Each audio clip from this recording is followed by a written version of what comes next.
जैसे कि हम आपको अपडेट कर रहे थे, प्रधानमंत्री आवास पर बैठक खत्म हो गई है। पीएम मोदी ने अहम बैठक की, तीनों सेना अध्यक्ष बैठक में मौजूद रहे। इस साथ ही एनएसए अजय डोभाल, सीडीएस अनिल चौहान शामिल थे। रक्षा मंत्री राजनाथ सिंह भी इस बैठक में मौजूद रहे और वो तस्वीरें भी हमने आपको दिखाई और विदेश मंत्री भी इस बैठक में मौजूद थे। तो ये बेहद अहम बैठक मानी गई और इस बीच जो तस्वीरें निकलकर सामने आई है वो तस्वीर भी आपको दिखा रहे हैं। अब आपको कुछ बातों को भी क्लियर कर दें, क्योंकि जब भी इस तरह की बैठक होती है पीएम आवास पर तो चंद वीडियोस निकल कर आते हैं और ये सवाल खड़ा होता है सोशल मीडिया पर। लोग ये सवाल करते हैं कि ये बेहद हाई लेवल बैठक होती है, सुरक्षा के मद्देनजर खास होती है, तो फिर इसके वीडियो कैसे बाहर आ जाते हैं। दरअसल जब शुरुआती दौर होता है, जब बैठक में सभी दिग्गज बैठते हैं, तो ये शुरुआत के विजुअल्स होते हैं, शुरुआत की वीडियो होती है जो कि म्यूट करके दी जाती है। इसके बाद कैमरा अलाउ नहीं होता है। उसके बाद सभी दिग्गज जो रक्षा, सुरक्षा, तमाम महत्वपूर्ण मुद्दों पर जब बातचीत करते हैं वो डिस्क्लोज ना तो होता है ना वो वीडियो साझा होते हैं। ये बैठक पूर्णतः औपचारिक रूप से जब शुरू हुई होगी उससे पहले की ये वीडियो आपको दिखा रहे हैं कौन कौन मौजूद था, ये बताने के लिए, देश को बताने के लिए कि आपके लिए सरकार और सेना दोनों जुटे हुए हैं, महत्वपूर्ण मुद्दों पर बातचीत कर रहे हैं और ये बेहद महत्वपूर्ण भी है। तो फिलहाल जो प्रधानमंत्री आवास पर बड़ी बैठक हो रही थी, बेहद महत्वपूर्ण बैठक, वो अभी संपन्न हो गई है। तो वही दूसरी तरफ दोनों ही देशों यानी पाकिस्तान और भारत के डीजीएमओ के बीच हॉटलाइन पर बातचीत चल रही है। सीज़फायर के बाद ये पहली बातचीत है जिसे बेहद महत्वपूर्ण माना जा रहा है। अब इन सब के बीच में इंतजार है तीनों ही सेना के अधिकारियों द्वारा जो प्रेस को ब्रीफ किया जाएगा। अब देखने वाली बात होगी इन सब के बीच में क्या कुछ जानकारी मिलेगी, वो बेहद महत्वपूर्ण होगी। चलिए अब आपको एक बार फिर से बता देते हैं कि बैठक प्रधानमंत्री आवास पर जो चल रही थी वो खत्म हो गई है। कौन कौन मौजूद था? प्रधानमंत्री नरेंद्र मोदी को आप देख रहे हैं, तीनों सेना अध्यक्ष बैठक में मौजूद रहे। एनएसए अजीत डोभाल, सीडीएस अनिल चौहान, रक्षा मंत्री राजनाथ सिंह, विदेश मंत्री एस जयशंकर, विदेश सचिव विक्रम मिश्री भी मौजूद रहे। दिल्ली न्यूज एडिटर अदिति नागर हमारे साथ जुड़ चुकी हैं, ज्यादा जानकारी उनसे लेंगे। अदिति, एक तरफ दोनों ही देशों के डीजीएमओ जो है वो अभी हॉटलाइन पर बातचीत कर रहे हैं और यहां पर पीएम आवास पर बैठक संपन्न हो गई है और अब इंतजार है जो प्रेस को ब्रीफ करेंगे तीनों ही सेना के अधिकारी। तो जरा अपडेट दीजिए, समझाइए दर्शकों को कि अभी क्या कुछ चल रहा है, क्योंकि सेना और सरकार के बीच में भी सामंजस्य बेहद जरूरी है हर एक लिहाज से, हर एक महत्वपूर्ण बिंदु के मद्देनजर देखा जाए, क्योंकि मुद्दा जो है वो है सुरक्षा से जुड़ा हुआ। बिल्कुल पूनम, सामंजस्य जरूरी है दोनों देशों की समझ में। इस वजह से संघर्ष विराम हुआ है जी। और उसको युद्ध विराम में अगर तब्दील करना है तो वो सामंजस्य जरूरी है, जिसको लेकर हॉटलाइन पे डीजीएमओ दोनों देशों से बात कर रहे हैं। लेकिन आज एक बहुत व्यस्त दिन भी है, महत्वपूर्ण दिन भी है, क्योंकि 2:30 बजे का इंतजार है जब military operation, air operation, navy operation देश को संबोधित करेंगे, ये बताते हुए कि पाकिस्तान से क्या बातचीत हुई है, पाकिस्तान का मिलिट्री ऑपरेशन किन मुद्दों पर, किन कौन से वो मुद्दे हैं, कौन से वो बिंदु हैं जिन पर बातचीत हुई है।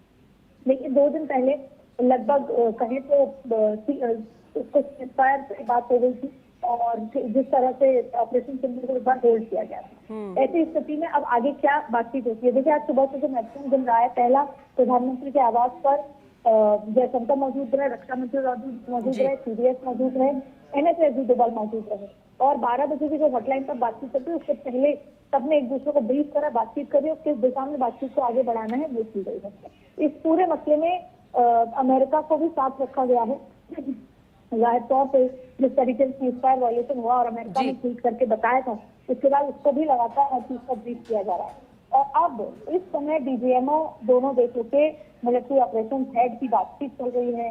अभी तो केवल मुद्दा ये है कि सीज़फायर का उल्लंघन ना हो, तमाम मुद्दे, और धीरे धीरे फिर चाहे वीजा पे बात होगी, फिर वाटर ट्रीटी पे टेबल पे आने की जरूरत होगी, लेकिन उसमें एक लंबा समय लगेगा। फिलहाल पाकिस्तान को एक रिस्पॉन्सिबल कंट्री, रिस्पॉन्सिबल देश की तरफ बिहेव करना होगा तब जाके, क्योंकि भारत ही साफ कर चुका है ना तो ऑपरेशन सिंदूर खत्म हुआ है और ना ही। तो अदिति जरा समझाइए, क्योंकि अभी जो दोनों देशों के बीच में अभी फिलहाल बातचीत जो चल रही है उसमें ये भी माना जा रहा है कि सीज़फायर को कंटिन्यू रखने पर बातचीत होगी। दूसरी तरफ हमारे ही तरफ से ये ऑफिशियली बयान भी आ गया है सेना की तरफ से कि ऑपरेशन सिंदूर जारी है। तो देश की जनता फिलहाल इस पूरे मसले को समझना चाह रही है, आप क्लियर कीजिएगा। ऑपरेशन सिंदूर जारी है, इसका ये मतलब है कि अगर पाकिस्तान कोई भी नापाक हरकत करता है, अटैक करता है या किसी भी तरह का ड्रोन आज की बातचीत के बाद ड्रोन, सीज़फायर या कोई भी भारत को नुकसान देता है, तो भारत चुप नहीं होगा। ये बात अलग है कि 2 दिन पहले शाम को ये तय हुआ कि भारत पाकिस्तान बातचीत करेंगे और अभी फिलहाल सीज फायर होगा, लेकिन उसी को वायलेट लगातार पाकिस्तान कर रहे हैं। अब आज की बातचीत के बाद भी अगर ऐसी दिखती है, जैसे कल बाड़मेर में ड्रोन देखे गए थे, उससे 1 दिन पहले रात को 1 घंटे के लिए आप सीज फायर वायलेशन भी हुआ, ड्रोन भी नजर आए, जिसमें उमर अब्दुल्ला ने ट्वीट करके बताया। तो अगर अभी भी कंटिन्यू, तो इन सारी बातचीत की पहली शर्त है किसी की तरफ कोई क्रॉस बॉर्डर फायरिंग नहीं होगी। फिर बातें जो बाकी की हैं पानी को लेकर, वो आगे बातचीत होगी। फिलहाल ये कहना है कि पाकिस्तान को एक रिस्पॉन्सिबल कंट्री की तरह बिहेव करना होगा।